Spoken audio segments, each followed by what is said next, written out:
Hey everyone, and welcome back to the channel. Today, I want to take you on a personal journey, a trip back in time to my hometown, Burgeo, Newfoundland, nestled on the rugged southwest coast. This isn't just any town. It's a place where the Atlantic Ocean is your backyard, and the rhythm of life is tied to the tides. Picture this, a small, isolated outport community, only accessible by the sea. In the early days, there were no roads connecting us to the rest of the island. Our highway was the water, and our lifeline was the coastal boat. That boat was everything to us. It brought the mail, the groceries, the news from the outside world, and most importantly, it brought people together. Seeing the boat steam into the harbor was a major event, a reason for the whole town to gather at the wharf. Life revolved around the fishery. From a young age, you learned the ways of the sea. The men would head out in their dories and schooners, chasing cod. It was hard, dangerous work, but it was in our blood. I can still smell the salt in the air and hear the sound of the fish plant whistle, signaling the start and end of a long day's work. The women were the backbone of the community, running the households, raising families, and often working at the plant, splitting and salting the fish. It was a true partnership, built on resilience and a shared purpose.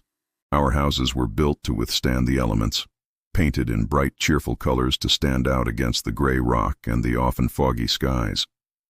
We didn't have much in terms of material possessions, but we were rich in other ways. Community was everything. You knew everyone, and everyone knew you.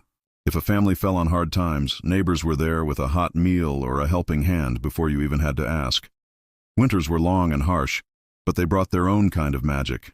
The harbor would sometimes freeze over, and we'd skate on the saltwater ice. Storms, we called them, time, would rage for days, trapping everyone indoors. But that just meant more time for storytelling, for playing cards by the light of a kerosene lamp, and for listening to the old songs on the accordion. These were the moments that forged the strongest bonds. And the landscape. Oh, the landscape. It's etched into my memory. The dramatic rocky cliffs plunging into the sea, the barren ground caribou roaming the hills, and the thousands of islands that make up the Burgeo archipelago. We called it the land of 1,000 islands. As kids, we'd explore these islands in our small boats, having picnics on deserted sandy beaches that looked like they belonged in the Caribbean. Not Newfoundland. It was our own personal paradise, a wild and beautiful playground. Thinking back on my early days in Burgeo fills me with such a deep sense of pride and nostalgia. It was a simpler time, a life shaped by the power of the ocean and the strength of the community. It taught me the value of hard work, the importance of family and neighbors, and a profound respect for nature. That spirit of Burgeo, that tough, resilient, and warm-hearted character, is something I carry with me every single day. Thanks so much for taking this little trip down memory lane with me.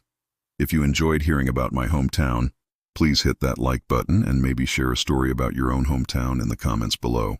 I'd love to read them. And don't forget to subscribe so you don't miss our next adventure. See you next time.